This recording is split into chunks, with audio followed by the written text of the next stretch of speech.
छत्रपती शिवाजी महाराजांचा इतिहास महाराष्ट्रातल्या मुलांपर्यंत गेला पाहिजे। सीबीएसईच्या माध्यमातून छत्रपती शिवाजी महाराजांवर फक्त 68 शब्दच त्या ठिकाणी आहेत। तातडीने दिल्लीला जायला पाहिजे होतं आणि त्या मंत्र्यांपाशी बसून आपण हा निर्णय करून घ्यायला पाहिजे। छत्रपती शिवाजी महाराजांच्या इतिहासाचा सीबीएसईच्या अभ्यासक्रमामध्ये समावेश व्हावा यासाठी शालेय शिक्षण मंत्री आणि विभागाने जो पुढाकार घेतला त्याबद्दल सर्वप्रथम मी अभिनंदन करतो। परंतु हे करत असताना एका बाजूला आपण महाराष्ट्रामधल्या सगळ्या शाळांमध्ये आणि सरकारी शाळांमध्ये सीबीएसईच्या धर्तीवर एनसीईआरटीचा अभ्यासक्रम राबवणार या वर्षीपासून आणि ते पुस्तकं राबवणार असा निर्णय घेतलेला आहे, जो पण अत्यंत स्तुत्य असा निर्णय आहे। परंतु या अभ्यासक्रमामध्ये सीबीएसईचा मंत्री महोदय 1ली ते 10वी पर्यंत सीबीएसईच्या इतिहासाचे 2200 पानं आहेत आणि त्या 2200 पानांपैकी छत्रपती शिवाजी महाराजांवर फक्त 68 शब्दच त्या ठिकाणी आहेत। हे मला असं वाटतं की कुठेतरी निषेधार्ह आहे। छत्रपती शिवाजी महाराजांचा इतिहास महाराष्ट्रातल्या मुलांपर्यंत गेला पाहिजे, सीबीएसईच्या माध्यमातून देशातल्या मुलांपर्यंत गेला पाहिजे, हा अत्यंत स्तुत्य असताना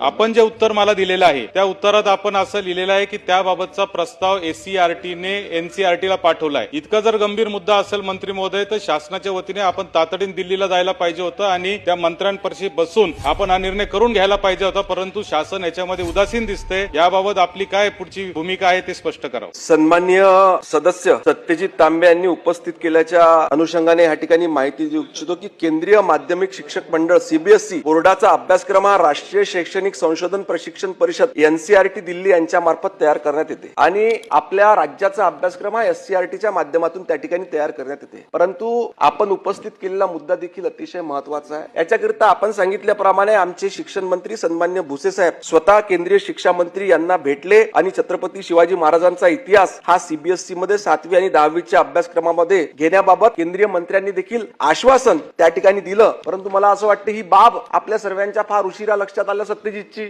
इतिहास फार मोठा होता, आधीच्या काळात देखील होऊ शकलं होतं, परंतु आता आमच्या मंत्र्यांनी आश्वासित त्या ठिकाणी केलेलंच आहे। जरी नाही झालं तर मी आपल्यासोबत स्वतः जाऊन दिल्लीत आपण ठाण मानू आणि हा त्या ठिकाणी समावेश करून घेऊ।